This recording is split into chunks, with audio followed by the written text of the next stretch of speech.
नाज़रीन, आज का मेरा मौज़ू है कुरान पढ़ना किस तरह सीखें। वीडियो का मेरा पार्ट नंबर ये 61 है और कुरान शरीफ का पारा नंबर 3 का रुकू नंबर मैं 4 पढ़ाने वाला हूँ। तो चलिए शुरू करते हैं।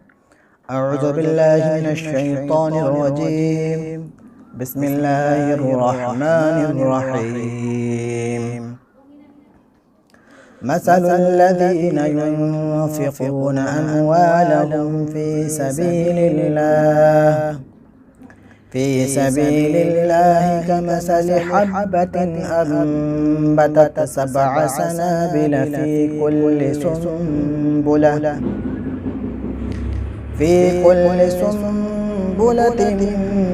मिअतु हब्बह वल्लाहु युज़ाइफ़ु लिमन यशाअ वल्लाहु वासिउन अलीम।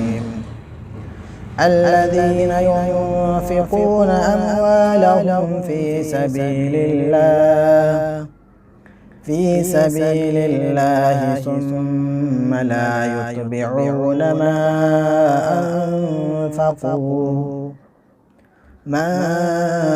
أنفقوا منا ولا أذى لهم أجرهم عند ربهم ولا خوف عليهم ولا هم يحزنون.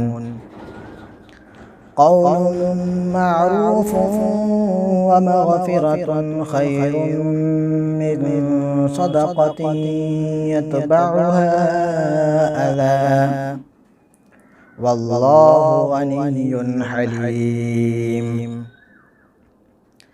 يا أيها الذين آمنوا لا تبطلوا صدقاتكم بالمن والأذى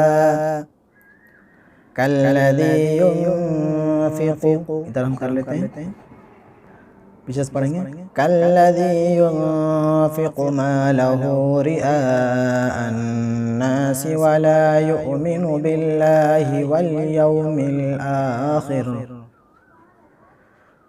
فمثله كمثل صفوان عليه تراب فأصابه وابل فتركه صلدا لا يقدرون على شيء مما كسبوا والله لا يهدي القوم الكافرين. ومثل الذين ينفقون أموالهم ابتغاء مرضات الله وتثبيتا من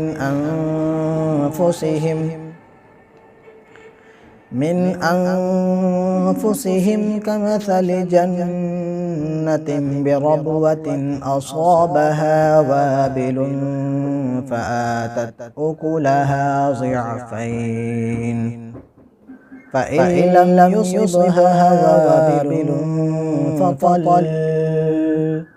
والله بما تعملون بصير. أيود أحدكم أن تكون له جنة من نخيل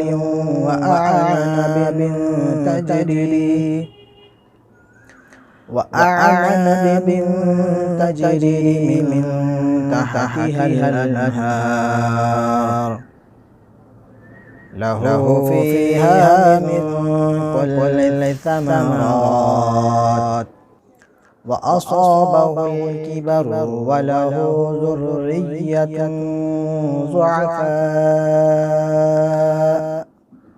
فأصابها إعصار فيه نار فاحترقت كذلك يبين الله لكم الآيات لعلكم تتفكرون. सदक़ल्लाहुल अज़ीम। ये मेरा रुकू नंबर 4 हो चुका है। उम्मीद करता हूँ आपको वीडियो अच्छी लगी होगी। वीडियो अच्छी लगी तो वीडियो को लाइक शेयर ज़रूर करें। मिलते हैं अगली वीडियो में। खुदा हाफिज़।